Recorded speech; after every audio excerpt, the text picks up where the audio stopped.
forgive us for that. Welcome, welcome one, welcome all. Thank you so much for choosing to spend your Monday with us right here on Jasiri. We do not take the privilege of your time for granted. And that's why we try to make sure the discussions on Jasiri get to the heart of the issues that matter to you and to us. Now, it's about 9 days to Christmas. I don't know if we're in the holiday spirit. The tree here, yeah, it's getting us there. But I don't know about you guys. But anyway, welcome again to the show. We're not the only ones that are back. Guess who else is back?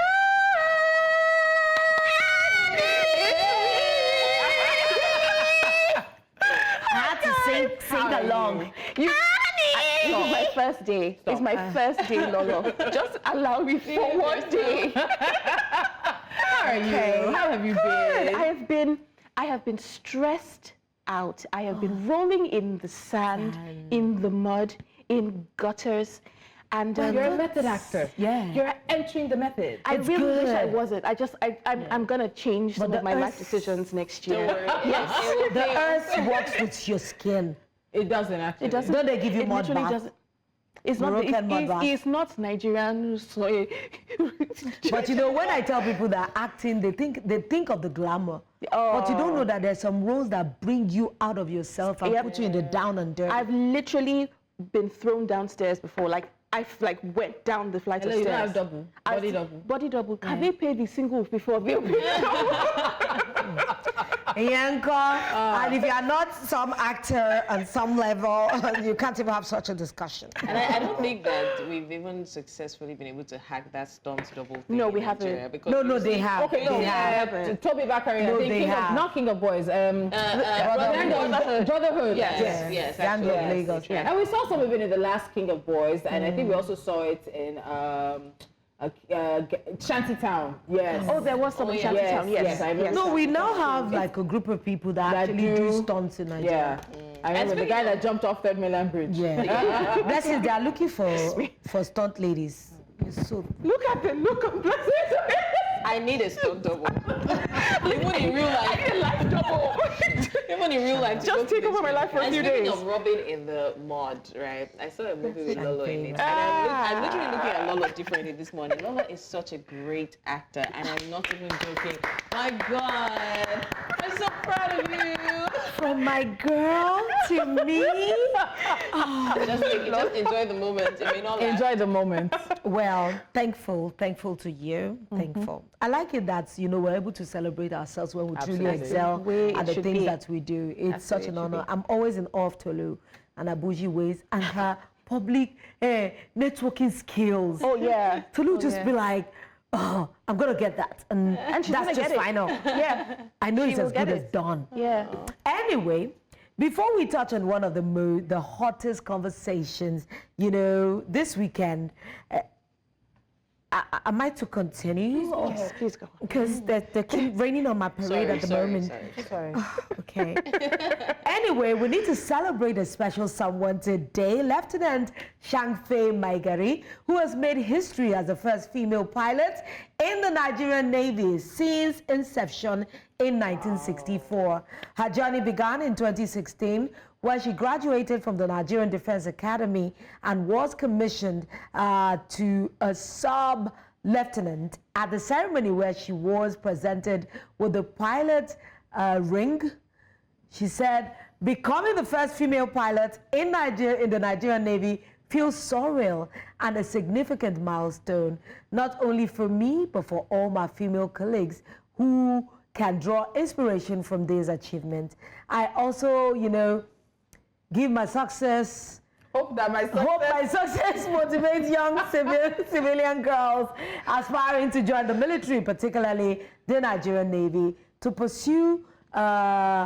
persist, because perseverance can overcome any challenge in life. So we're saying congratulations, Lieutenant Maigari.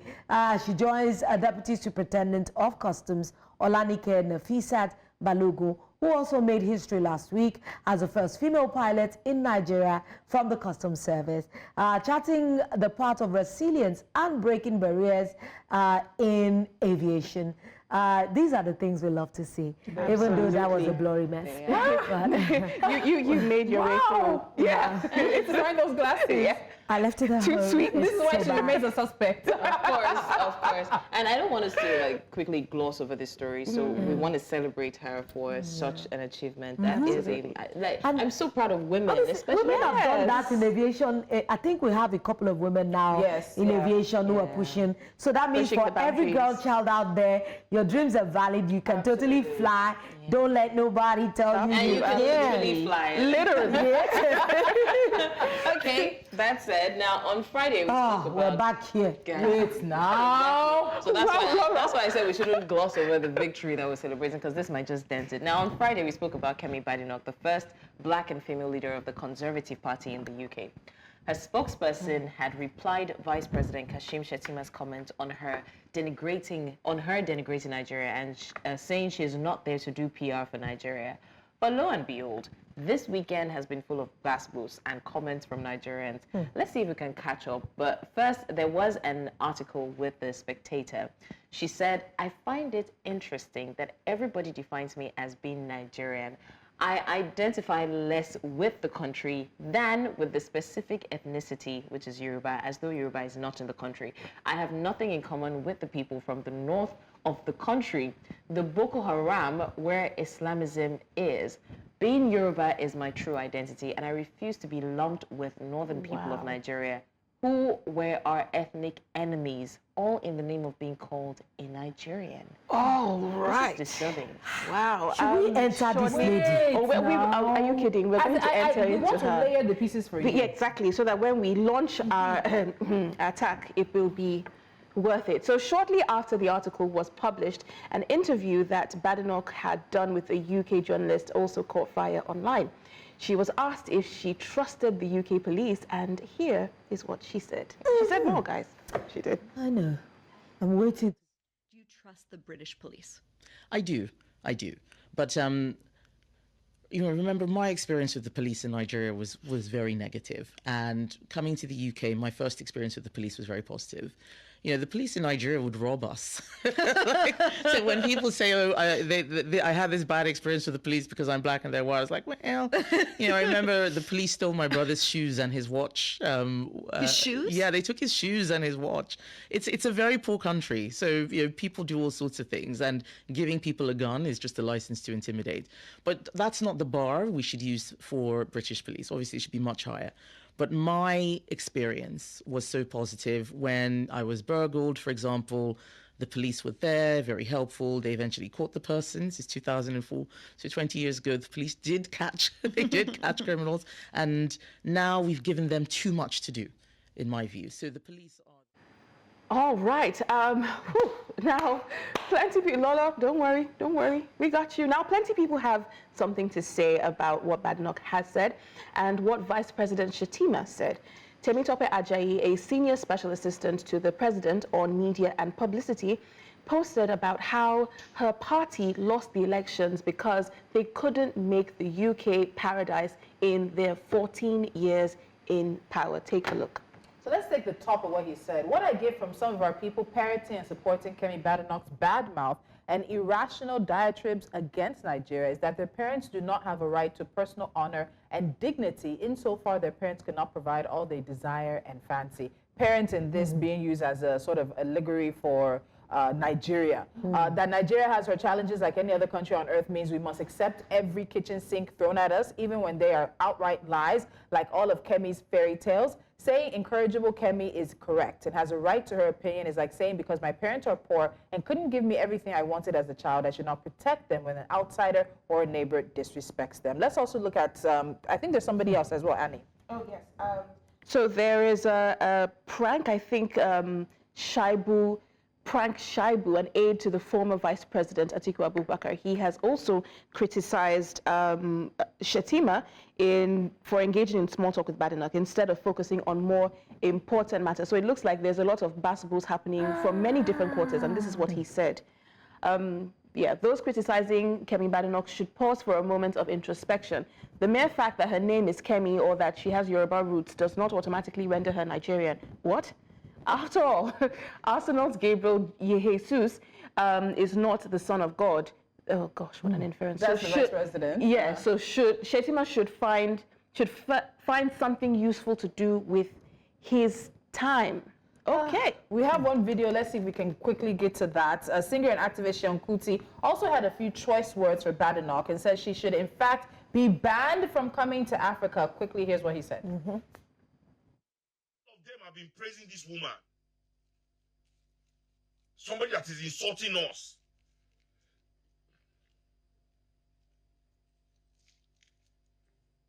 Not only us, this woman insults our ancestry.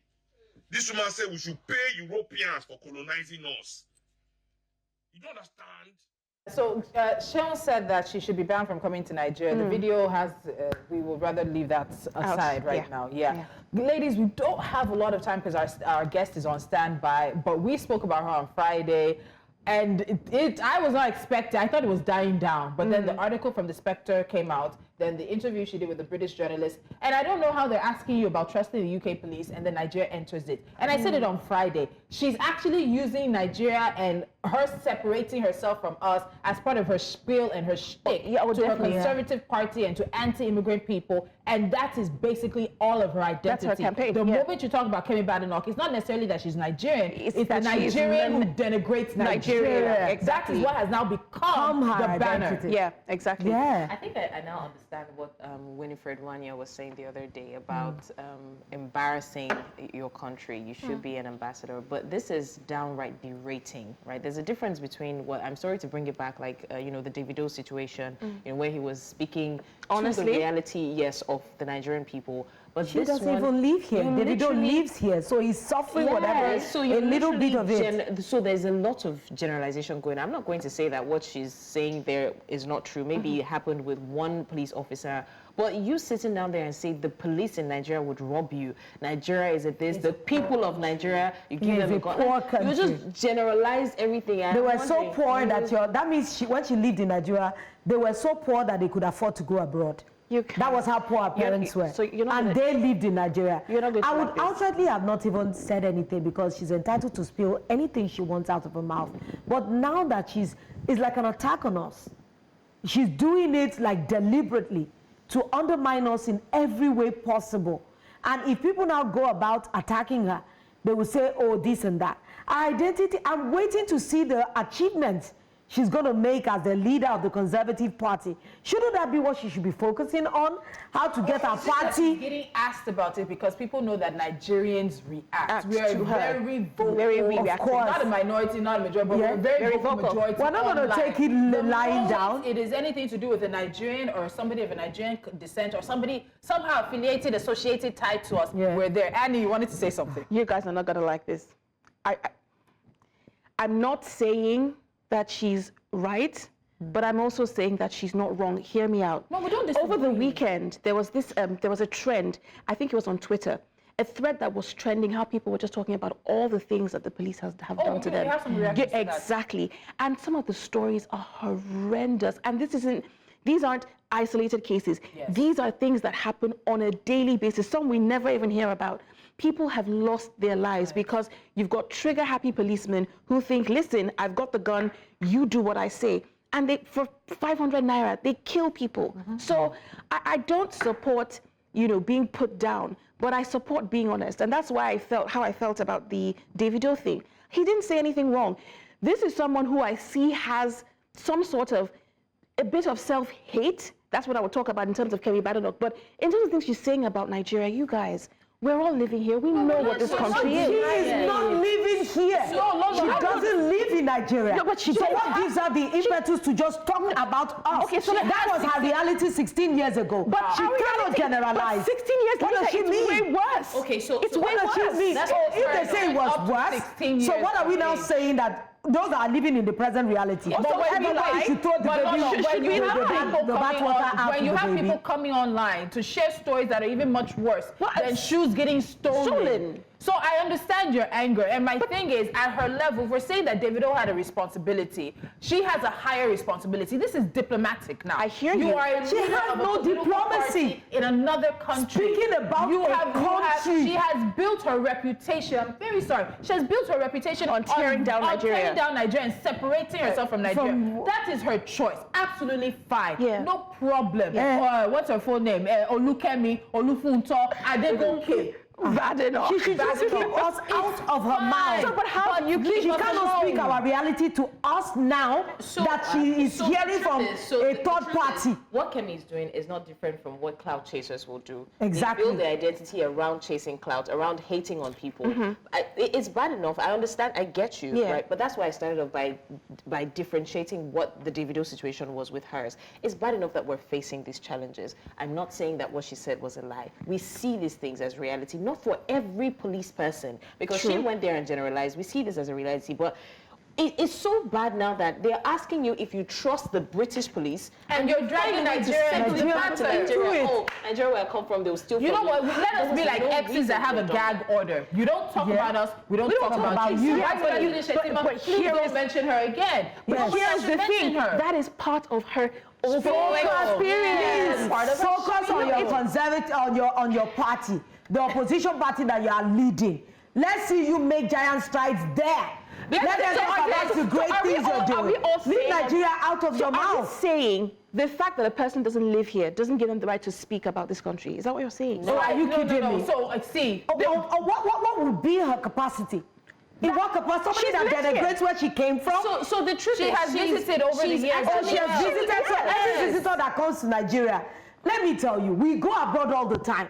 No, everything is not positive. I have seen police brutalize people in Britain. I've seen police brutalize people in America. Yes. Did they step on some man and the guy died under their feet? So the thing Is it only Nigeria? What she's doing is deliberate. You know that, right? Because she's setting a bait. How else would you a dog validate? whistle. How would you validate your anti-immigrant vendetta if the people are not talking bad against you? You have to set a bait for them because she knows that we will respond. We're not people who will keep quiet about Do you it. know how bad it is for Nigerians to travel now? But let's also And be our honest. Do you know reputation how is in the many- mud? Do you know how but many I'm people sorry, but believe her Kemi or support her, rather? But Kemi Badenoch is not responsible for our reputation being bad. This is all I'm trying to say. If We know. But we why can don't we speak pack about our it? own, we can pack but our don't own build on dirt it. by ourselves. Don't build a career, a campaign, a vendetta on that. Like I said, my only thing against her is the fact that I think she's a self-hating person, and it's because of things that she says. But I don't think that there's anything that she's saying about Nigeria that is not true. It is not her business to say. Why is it her business? It's not her business to say. It's not about Nigeria. It's not They just are freedom of asking her about UK. So why does Nigeria have to enter into it? Lolo, hold on. Okay, blessings. Last comment. Our guest is waiting. Oh, man. Blessings. Kemi has asked to be left alone. Yeah. Right. Has she? Yeah, now I mean, She there's said she's indirectly more a spokesperson Yoruba that than said Nigerian. it's not her responsibility alone? to uphold. Is she leaving us alone? She's not a PR person. She's not the PR person. Yeah. Leave her alone. Yeah. Right? We've tried to reach out to her. She has asked to be left alone. Yeah. So we have said if she doesn't want to associate with Nigeria, it's fine. So we leave her out of our mouth. She leaves us out of our mouth. So why would you now keep circling back to talk about this is taking She has advantage of nothing every else. opportunity. Pause. Annie. All I'm saying is, I think this is what the Fifth Amendment, right? Everyone has a right to their opinion, their expression of that opinion, as long as you are not infringing on the right of someone else. And if she is not lying, I'm going to keep saying that. If Kemi Badenoch came and was like, listen, she made up a complete and total falsehood about Nigeria, that would be different. And we can be like, oh, you Nigeria hater.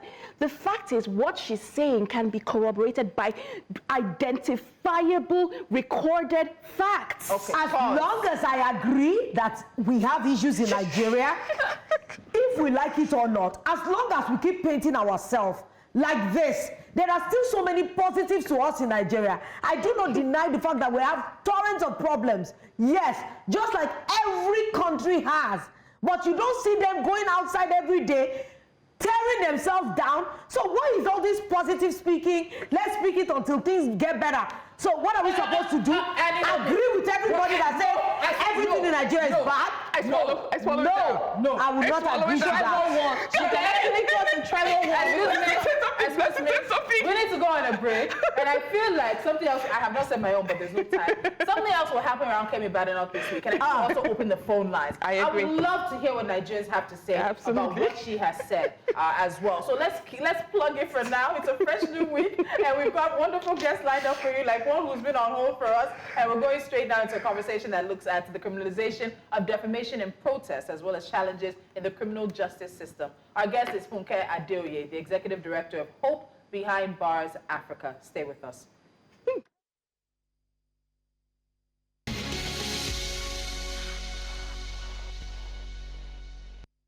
The studio is hot today, but hey, that's what it is on Jasiri. Welcome back to the show, and you're still watching Jasiri, where we confront pressing issues shaping our society. Today, we're examining the criminalization of defamation and the protests in Nigeria.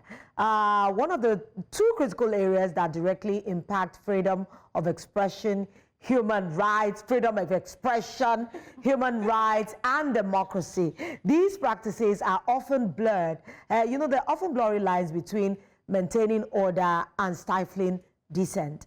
Our discussion will explore the laws, the enforcement, and the broader implications for citizens, civil liberties, and governance. Let's unravel these complexities and consider pathways for reform and accountability. Our guest today is Funke Adeoye, the Executive Director of Hope Behind Bars. She's also a human rights lawyer and social innovator. Funke, you're very welcome to Jasiri. Thank you very much for joining us. Thank you for having me. Good morning, ladies. Yeah, very soon you'll probably need to represent one of the ladies at this table because I can't deal with this. But Funke, let's look at conversations about defamation. They've increased in recent times due to several high-profile cases. There's also renewed scrutiny on the laws surrounding defamation, libel, and slander. So let's start by looking at defamation and what it entails and how it has been treated under Nigerian law. Can you take us briefly through that? Yes, absolutely. Thank you once again for having me. So defamation, as we all know, is both a civil wrong and a crime currently under Nigerian law.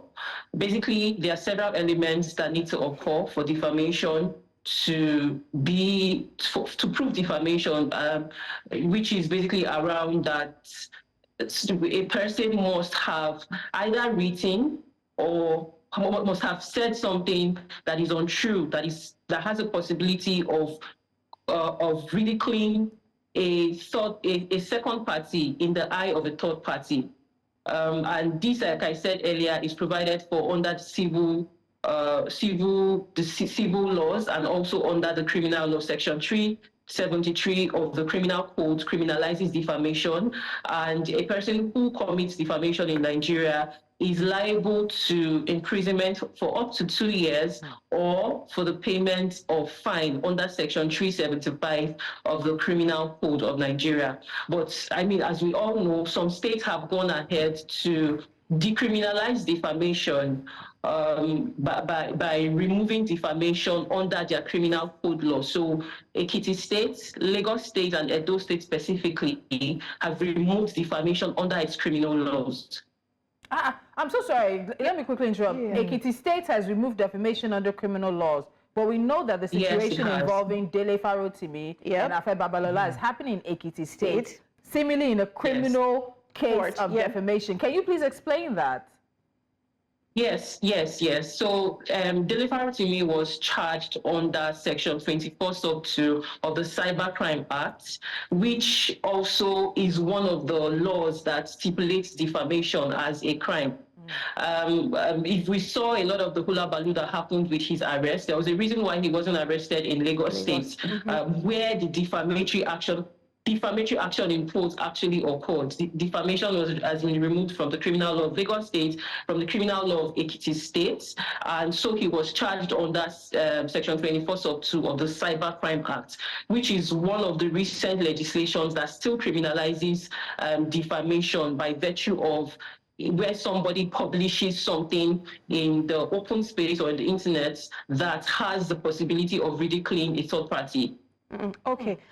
Speaking of cyber crimes, Funke, we've been hearing a lot about cyber stalking charges being added in recent defamation cases. So cyber stalking is completely different from defamation. However, these two are being lumped together, even though that falls under the Cyber Crime Act of 2015. I'm wondering, why is it now that when people are bringing on defamation cases, they're also lumping cyber stalking charges in addition to that? Are they not two separate things? Absolutely, there are two separate things. I would say that the reason why this is so is because, I mean, there's a reason why we are sitting down here having this conversation around criminalization of defamation, and we don't have conversations around criminalization of homicide or rape or assault or whatnot. That is because defamation as it is, the definition of defamation as it is rooted in a colonial history. The fact that our criminal code, which we use currently, is a legislation that has its history or its roots in laws that basically. Can you hear me? Yes, we can hear you. No, I can't even see them. Because it has We can hear you, Funke. Can you hear me? Yes, you can. Please continue. Oh, my apologies. Okay, so I was saying that the reason why we are having this conversation is because there is a lot of interest as to whether or not defamation should even be criminal in the first place. And so when you see that these charges are being lumped with things like cyber stalking or cyber bullying, it's because it is still not very clear what defamation should be and whether we should even be going to court. We should be going to criminal court to decide on who is defamed or not. A little background to defamatory laws. Defamatory laws are laws that are hinged in the colonial history. Yes. Our criminal code, as we speak, was enacted as far back as 1904, even though it was consolidated in 1990. So, I mean, 1990 to 2004, that is more than 34 years ago. Yes. Yes, that is more than 34 years ago. And when we look at these criminal defamation laws, we find that a lot of countries have actually repealed them from their criminal laws. And that is because we know that there is a very clear difference in deciding whether defamation is truly a crime against the state. There is a jurisprudential reason for this. When we talk about a crime must be seen as an offense against the state that has the possibility of affecting public the lives of people out there, or affects properties or create public disorder. And so when we go back to defamation, or defamation as a crime, we ask ourselves, indeed, is this a crime against the state, or is this something that has to do with personal vendetta? So I would think that the reason why we often have defamatory laws lumped together with cyber stalking charges and whatnot is because that line is yet not clear, even though some of our laws still carry defamation as a crime. So in Nigeria, defamation is addressed under civil law, and this allows the victim to seek damages, and criminal law also, where it can lead to fines or imprisonment. And the criminalization of defamation remains a controversial one, as we've been discussing, and it often is seen as a threat to freedom of speech and press freedom. This is where the press comes in. So what are the implications of criminal defamation for freedom of speech in Nigeria, and how do these laws affect journalists and activists and everyday citizens?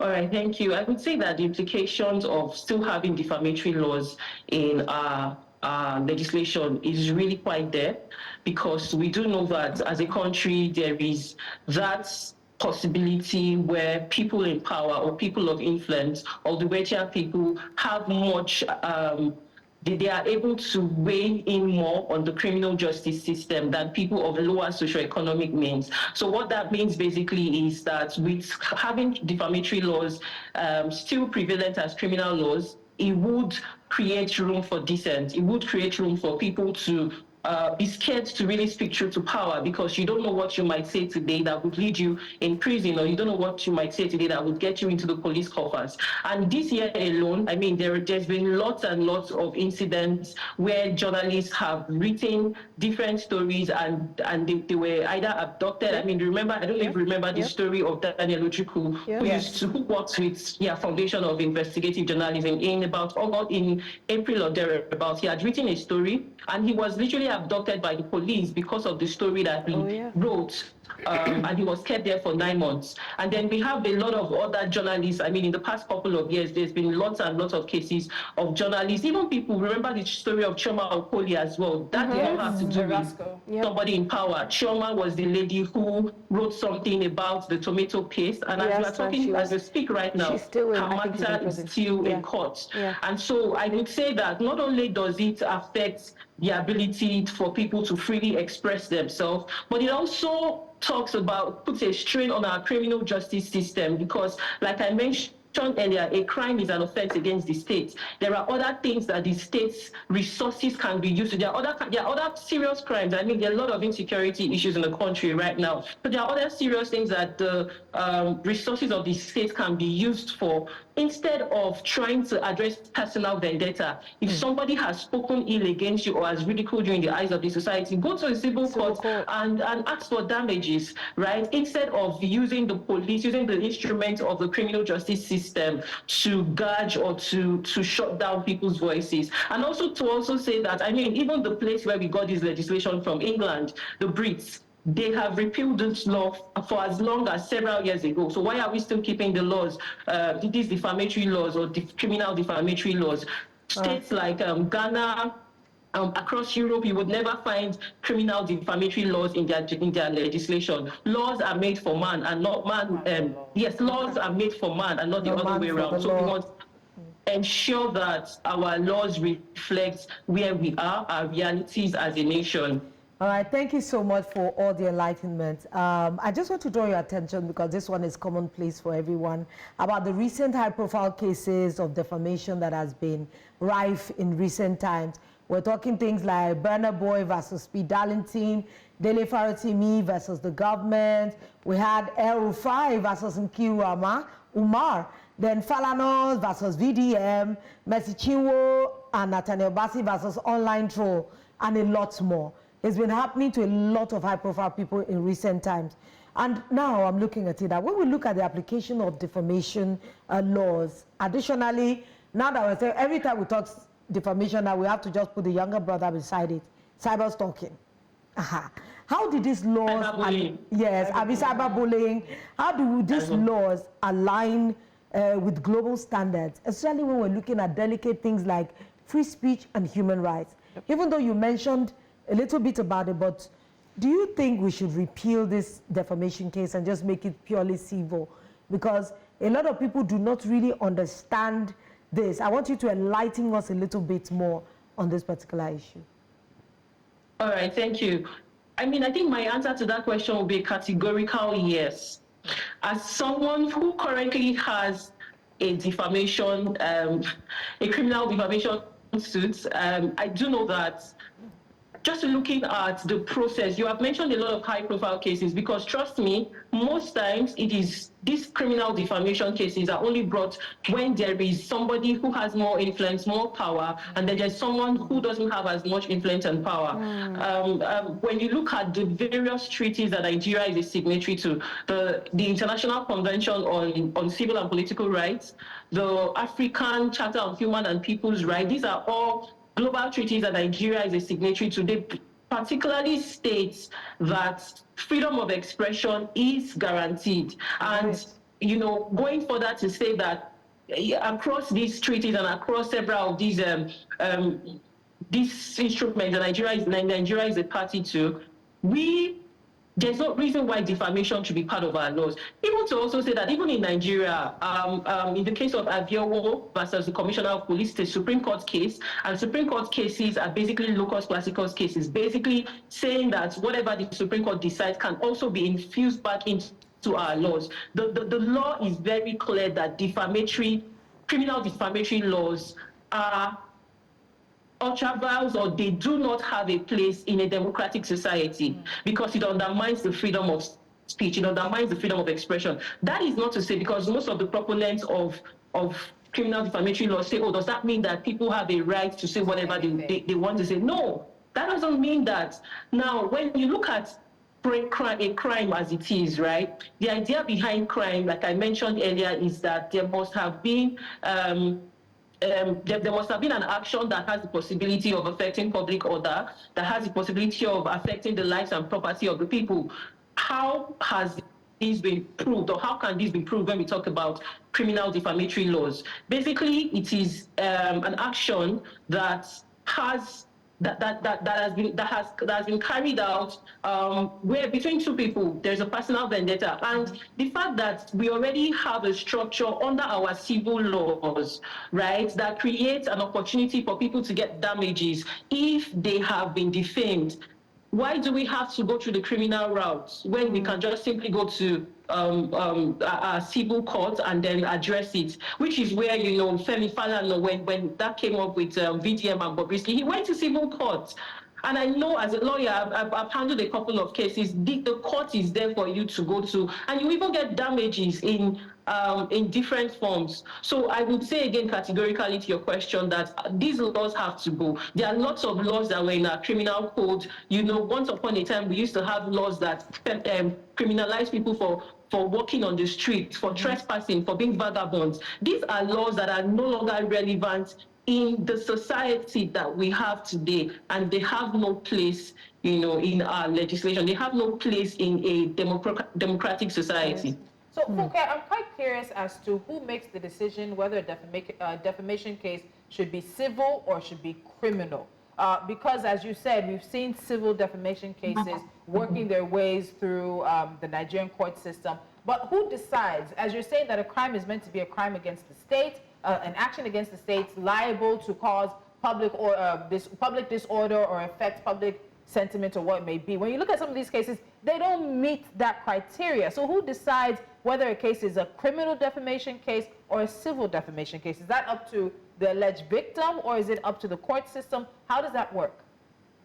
It is actually up to the alleged victim, because when you look at the definition of criminal defamation and the definition of civil defamation, there is almost no difference. There is almost no difference. It is really when a person makes a statement that is false, and that statement is transmitted to third parties, right? Same thing under the civil law as well. So that is why, as we see things today, some people just go to the civil court, while some people go to the criminal court. There is almost no difference. But to answer your question further is to say who has the whose burden it is it to take out these laws? It will be the state. Yeah. So that's why a state like Lagos State, which I think is one of the most forward-thinking states when it comes to laws and legislation, have removed the defamation from its law. Because, I mean, a lot of experts have sat down, looked at it, and realized that there is no point having duplication of this thing when we already have it covered under the civil law. And you cannot keep leaving issues like this to the whims and fancies of an alleged complainant. So if someone defames me, I can decide to either go to a civil court or to write a petition, and then the police decides to take it up. There is no reason why that should be. In fact, I think it just goes on to say that it's a waste of public resources. Yeah. Because again, like I keep saying, it's a personal, it's using public resources that can be used for other things to address issues of personal vendetta. And to also say finally that Section 4 of the Police Act states categorically that the police has no business in civil cases. I think you want to say that louder for those at the back. Yes, the police has no business in civil cases. The police is supposed to only face criminal cases. So don't you think also that we are shooting ourselves in the foot if clearly defamation is under a civil law, and then here we are also saying that, oh, the police can also go ahead and address defamation, even though it's under the criminal law? I think it's just high time we repeal the defamatory laws from our criminal code. And if you would permit me, currently the Attorney General of the Federation set up a committee of various legal experts to review some of these laws that need to go. And I want to just hope and trust, if anybody's listening, that the defamatory laws we have in our criminal code actually need to go. Because there is, again, no reason why we should be spending state resources on addressing issues of personal vendetta. Funke, speaking of laws that probably need to be reviewed and thrown out. Let's turn our attention to the protests at the moment. You represented some of the miners who were arrested in the aftermath of the End Bad Governance protest that happened a couple of months ago. Are there any legal grounds for restricting protests in Nigeria? Because the question of whether they were restricted or not is moot. They were. So are there any legal grounds for that? We've seen protests align or with or against the conflict of Nigeria's constitutional guarantees of freedom of assembly. I'm sorry, that was a bit muddled up, so I'm going to take that again. So you're looking at the responses. Exactly. Thank you. So I'm asking, are there any laws, identifiable laws, against protests? If there aren't, why was there so much clamping down on people who protested to the point of arresting and prosecuting minors and charging them as well? That's the question that we're trying to ask. All right, thank you. Thank you for that question. So the immediate answer I'm going to have is to say that the Constitution is very clear about protests. The Constitution is very clear about the rights of people to freely assemble or freely associate under Section 38 of the 1999 Constitution. And also, I mean, the various treaties that Nigeria is a signatory to. But when you look at all the protesters that were held by the government, they did not charge them for anything relating to protests. They had to bring in spurious charges, such as terrorism, treason, some of them arson. In fact, I think one of the charges that came, we saw the tendency to destabilize Nigeria through placards. And the question is, oh, wow, so we could now use cardboard papers to overturn the government. I mean, there is all that nuances. Protest is a right. Peaceful protest is a right. I mean, it is very, very clear. It's a right. Now, a situation whereby the government believes that the protest is no longer peaceful. The government, or rather the police, has the right to go in to ensure law and order. Now, I wish that is what happened, but we very well know that is not what happened, because even before the protest happened, we saw a lot of illegalities. We saw the government using the instruments of the judiciary to restrict freedom of peaceful assembly. I don't know if we remember that in Lagos State, in Kwara State, and I think in Ogun State, the Attorney General's applied for the court to restrict the protesters to a particular place. Area. I think in Abuja, it was the stadium. It is never heard of that protesters are being restricted to stay in the stadium. Ideally, what our laws actually provide for is that when people are protesting, the police should be there to ensure law and order, not to restrict them, not to arrest protesters. So just to answer your question, the law is very clear that people have a right to peacefully assemble, which is the right to protest. And apart from where there is a situation where there is public disorder, people have a right to protest. So I guess the real question then is, why aren't people allowed to do it? But that's a political question. So another thing is, one of the fundamental challenges that we also have is, so beyond the defamation cases and how this seems that we are criminalizing protests as well, there are certain systemic challenges that are plaguing Nigeria's criminal justice system. I want to ask you what those are and how significant is the role of corruption in undermining the criminal justice system? All right, thank you for that question. I would say that everything that we have said so far about criminalization of defamation and criminalization of protest goes to show that there is a fundamental issue with our criminal justice system. Our criminal justice system consists of the police. Our criminal justice system consists of the police, the judiciary, and the courts.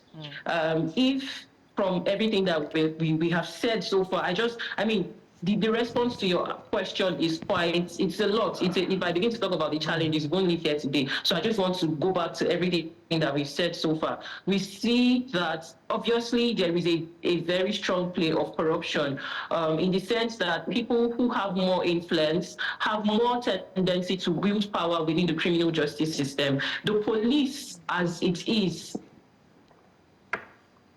was created, when you look at the history of the police in Nigeria, you know that the police was created to attend to the needs of the elite in the society and not necessarily the common man. And that's why, even though we talk about reforms here and there, we are not able to actually see reforms because we need to go back to the history. We need to go back to where things started from.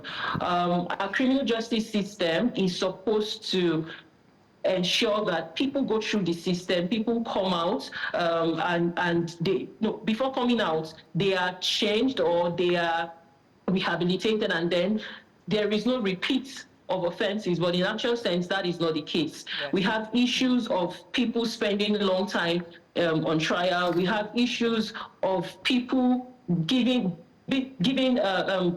very large bail conditions, or very impossible bail conditions, right? Like the conditions that were given to the minors while they were on trial, giving them 10 million naira to get a surety that has landed property within Abuja. These are children who, are from different northern parts of the country that don't even have an education. So to say that our criminal justice system as it is does not particularly reflect where we are as a country, because it's still rooted in a lot of issues relating to attending to the needs of the powerful, attending to the needs of the influential in the society, which is where corruption comes in. Not to talk also about the fact that we have a paucity of resources, paucity of trained men. During NSAS, one of the things that the agitation was about was that we need to look at the welfare of the policemen. I don't want to go into details about how that is a major issue. How you give a man who barely earns 100K gone to go to the streets, and then you don't expect him to be corrupt or to collect bribe. But that's conversation for another day. But just to say that there are a plethora of issues in our criminal justice system. Finally, that we still have a lot of laws that needs to be decriminalized. We still have a lot of laws. We still have a lot of things that needs to be decriminalized. In certain parts of the country, adultery is a criminal offense. In certain parts of the country, just walking about, trespassing, being homeless is a criminal offense. Our criminal justice system is rooted, again, I have to keep saying this because that is what I work on at Hope Behind Bars, where I work. We see a lot of these people incarcerated or in prison, people who are poor, people who are indigent, people who are majorly hungry, who don't have money to feed, and the criminal justice system just works against them. That we need to review our laws to ensure that there is no inequity. Our laws should be such that even the poor, the rich, anybody who has committed an offense should go through the system in such a manner that it's not saying that certain people are above the law. Our criminal justice system as it is, I'm saying this now, I don't know what's going to happen tomorrow, because I know there's even someone who is currently, who said something about the IGP, and the person right now is on trial or is being investigated for defamation. Our criminal justice system needs to be more equitable. Nobody should be above the law. That's how I would wrap up my thought on that. Wow. And I think, Funke, you've answered what was going to be our last question, in particularly looking at what does a fair and effective justice system look like. One in which everybody is equal in the eyes of the law. Nobody's above the law. There's transparency. We are decriminalizing certain things out that are no longer part of the social context and our social carpet. Is this social carpet? Our social fabric, thank you. That is no longer part of our social fabric. So I think you've painted a picture of that. And these are ongoing conversations that we look forward to continuing to have with you, and of course, others who are in your line of field. Funke Adeoye, thank you so much for joining us. Thank you. Thank you. Thank you for having me. Thank you. And I know we'll have her back because Funke is busy. From having representing the miners in the End Bad Governance protest. I know she's also representing a number of people who've come up against the state or against state actors as well, and running the initiative that she does. It's a lot of work, and which means we continue to have people like her front and center as we have these conversations.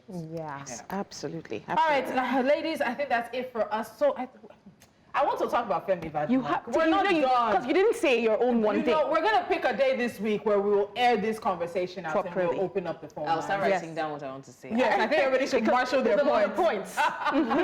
But we will see you bright and early tomorrow morning at 10 a.m. West African time. It's a wrap from us here on Jasiri, and he's back. and she's going to be with us for the next few days, and of course through into next week. But until next time, keep safe. And if I was you, avoid Lekki. I heard some people spend hours in traffic on the island. You guys. So we love you, and we'll see you tomorrow morning. Have a good one. Bye.